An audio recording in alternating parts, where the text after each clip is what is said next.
An Indonesian passenger plane has lost contact with ground control in the capital Jakarta shortly after takeoff. Local media say tracking data shows the flight path of the jet operated by Sriwijaya Air ended off the coast just north of Jakarta.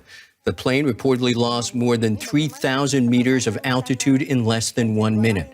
The Boeing 737-500 aircraft was carrying 56 passengers, including 7 children and 6 crew members. So a Sriwijaya airplane has lost contact after 4 minutes taking off from the Indonesian capital of Jakarta today. And the plant, the Transport Ministry Budi Karya Sumadi confirmed that the plane crashed in Jakarta Thousand Islands Regency.